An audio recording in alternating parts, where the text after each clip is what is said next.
And was for Apollo 8 to be an Earth orbit test, but the lunar module wasn't ready. And so the decision was made to actually do a circumnavigation of the moon. So that's what actually happened in December of 1968. The engines are on. 4, 3, 2, 1, 0. Commander Frank Borman, veteran astronaut Jim Lovell, and rookie Bill Anders are the first humans to ride the Saturn V's 7.5 million pounds of thrust. We were way up on the top, like a ladybug on the end of your automobile's whip antenna. So as these big engines were thrashing around to keep this thing straight up, boy, the ladybug was getting thrashed. And it was so loud we couldn't talk.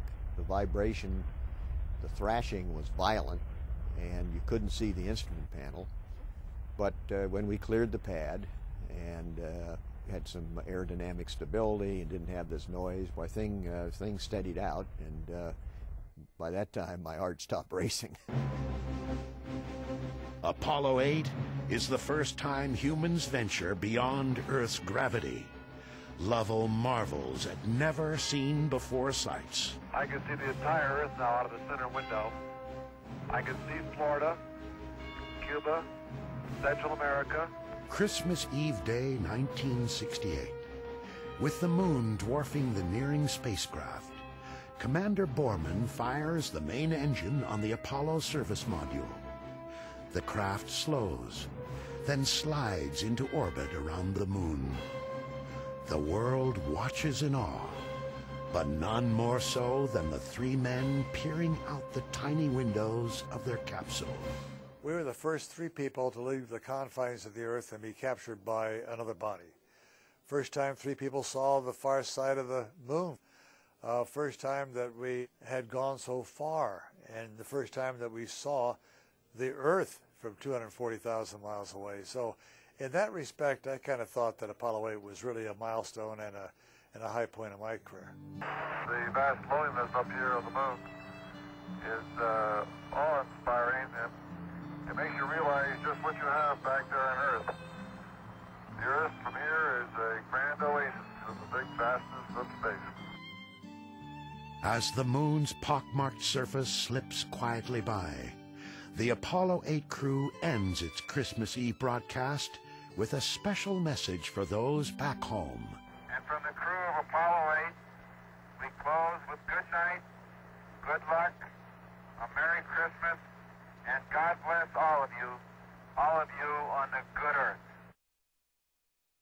For all its success, Apollo 8 is missing one key component for a moon landing. The lunar module, still being built, is overweight and behind schedule. It's not a simple thing. Spacecraft never landed on another celestial body, so the design had to be done from scratch. One of the main things you had to figure out was that you had to have a rocket on the ascent stage especially that you had to be 100% sure would work, because you didn't want the two astronauts sitting on the lunar surface and the rocket didn't work. The first LEM is ready for testing in Earth orbit on Apollo 9. The LEM is put through its paces and proves it's ready to go to the moon. With one significant limitation. Still too heavy, the LEM can't land. So Apollo 10, like Apollo 8 before it, will only orbit the moon and test rendezvous the lander with the command module. This is really a rugged planet. As John Young watches from his command module, Charlie Brown, Commander Tom Stafford and LEM pilot Gene Cernan undock Snoopy, their lander that can't. And I was doing backup maneuvers to the attitudes, and if they couldn't do the maneuvers, I would do the maneuvers and hopefully rescue them. But I was always ready in case their vehicle blew up or something to come back without them. To test a landing approach, the LEM drops to within 9 miles of the moon's surface and gets a good look at the site NASA has selected for the first touchdown. Skimming the surface at nearly 3,700 miles an hour, Cernan peers out his window at Lunar Mountains. We is down among them, Charlie. Roger, I hear you weaving your way up the freeway. Roger, fantastic, Charlie, fantastic. I felt like I had to pick up my feet to keep from dragging my heels on the top of those mountains. When you move that fast across the surface and you're that close, it's an overpowering experience. On their second flyover, the experience turns almost deadly when the lunar module tumbles out of control. I saw the lunar horizon 8 times in 15 seconds in all different directions. That was a man-made problem because we were switching computers to check out a little backup computer we had. The guidance switch had to go in the other direction. I had already put it in the other direction. And so Tom went and moved it in the other direction. And so the computer that had the spacecraft at that moment didn't know where it was. But Tom was able to stop it, control it. Finally, as in the comics, Snoopy returns to his master, Charlie Brown. Even before Apollo 10 enters lunar orbit, the Apollo 11 spacecraft has been rolled out to the launch pad atop its Saturn V rocket. In less than 2 months, its crew will try and safely set it down on the moon. That's one small step for man.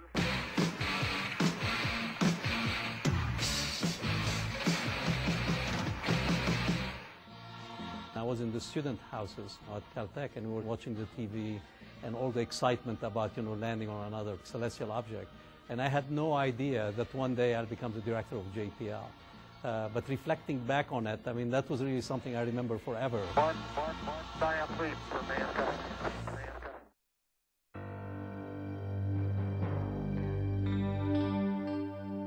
They've all been to space before. Commander Neil Armstrong on Gemini 8. Command Module Pilot Michael Collins on Gemini 10. Lunar Module Pilot Buzz Aldrin set an EVA record on the final Gemini flight. The morning of July 16, 1969, spectators line the beaches around the Kennedy Space Center. America will attempt to end the space race. Moon fever is rampant. And there was just great excitement, and you could hear lots of people saying, gosh, this is almost, I can't believe that somebody's going to go to the moon. T-minus 15 seconds. Guidance is internal. 12, 11, 10, 9. Ignition sequence start. 6.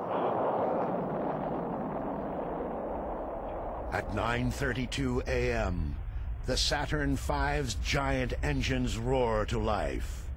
At the viewing stand 3 miles away, spectators feel the thunderous drumbeat of unearthly power pounding their chests as the heat of the rocket's exhaust washes over them. When that rumble came across the ground, it was like somebody was putting their hands on your chest and pressing. I almost couldn't breathe. It was so unbelievable that the United States was going to send 2 men to walk on the surface of the moon. It was almost unthinkable.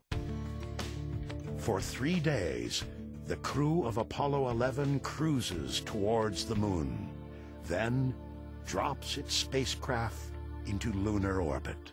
I just thought there were so many unknowns that I would have given us about a 50-50 chance of being the first flight to land and return someone safely.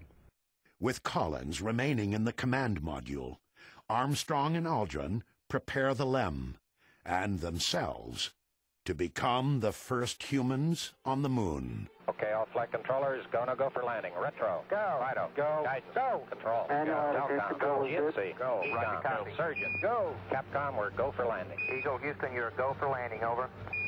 But the landing veers from the planned script. As the LEM nears the surface, the onboard computer flashes an alarm the crew doesn't recognize. 1201. 1201. Roger, 1201 alarm. Any one of thousands of technical glitches could abort the landing. But Houston quickly diagnoses the problem as non-critical, an overloaded computer. 1201 alarm. Same type, we're go flight. Okay, we're go. Same type,